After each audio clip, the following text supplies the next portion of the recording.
Hey guys good morning जय जगन्नाथ। तो कोरापुट ठारू प्राय 70 किलोमीटर जर्नी करी बर्तमान आम आसी पहुँचलु देवमाली पहाड़र शिखर उपरे।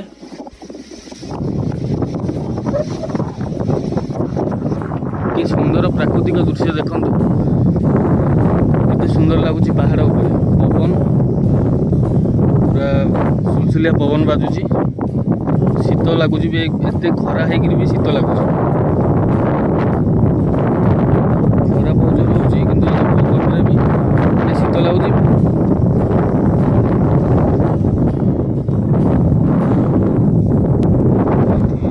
ना केते सुंदर दृश्य। तो आपण मैंने भी थोड़े बुली आसतु ना देवमाली को आसिक बुलिकी देखु ओडिशा रे प्राकृतिक सौंदर्य को मत उपभोग करूँ।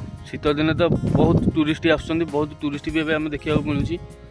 सकाल सकाल टे पहुँची पार्लुनि, सकाल आसी पहुँचले बोधे आम टे कुहुड़ी बादल टे मजा भी नहीं था, किंतु दुर्भाग्यवश टे पहुँची पार्लुनि सकालू। एवं आसी पहुँचुचु, एवं कुहुड़ी छाड़ी जाइए, खरा ही पड़ जाइए।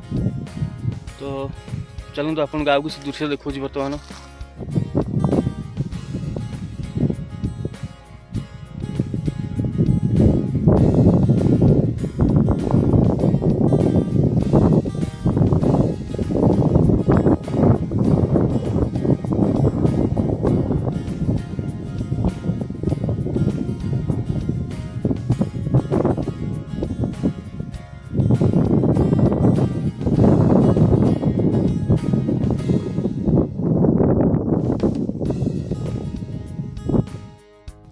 आपण मैंने मुझे कही रखा चाहिए ये जो देवमाली पहाड़ यहाँ हूँ आमर चंद्रगिरी पट्टांगी उपखंडर ये हूँ पर्वत शिखर जोटा कि आमर कोरापुट जिले में अच्छी।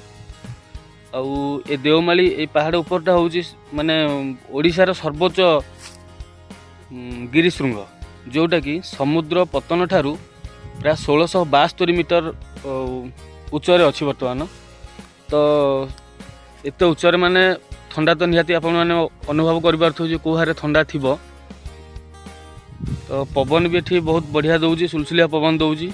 शीत तो माने लगुच मु जैकेटा गाड़ी छाड़ी देकी आसी भूल बसत, किंतु एबे भाबुजी मु छाड़ी देकी जैकेटा बोधे भूल करी ना। शीत माने एते खरा पड़ुची तब भी शीत बहुत लगुच ये जो पवन लगी। तो आपण भी आसिक देखंतु ये जगह को उपभोग करंतु, ये जगार टी अनुभूति नियंतु।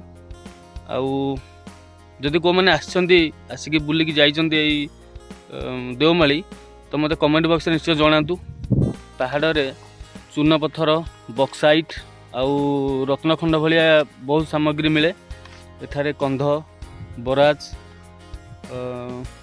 भूमियाल यही सबूर जनजाति बसवास करती। पर्यटक मानकर बुलिया 6टा व्यू पॉइंट माने तैयारी करा जाइछि। 6टा व्यू पॉइंट रु आपण मानू किछिटा व्यू पॉइंट देखैबी, जोठी कि पर्वतर सौंदर्य को आपण माने उपभोग करि परिबे, देखि परिबे, जानि परिबे। हां से पल्लाटे आनिबो, हे तीनटा पल्लाटे टेम्पोटे आनिबो। से एटा काटि जंदे कोन एटा ओटे इने काटि जंदे सेटा काटियो दे पूरी रास्ता जोडा माटी रो काटि ना दे पटे एटा हेई गला एटा हे दिला हे गां को कोन सुविधा कोन कहि तो आसन पासन चाल मिलछ ना ते बुझी आइले होला जाई। ये हूँ देवमाली पहाड़ दृश्य। जदि वीडियो आपको भल लगी था सब्सक्राइब लाइक और कमेंट निश्चय करेंगे।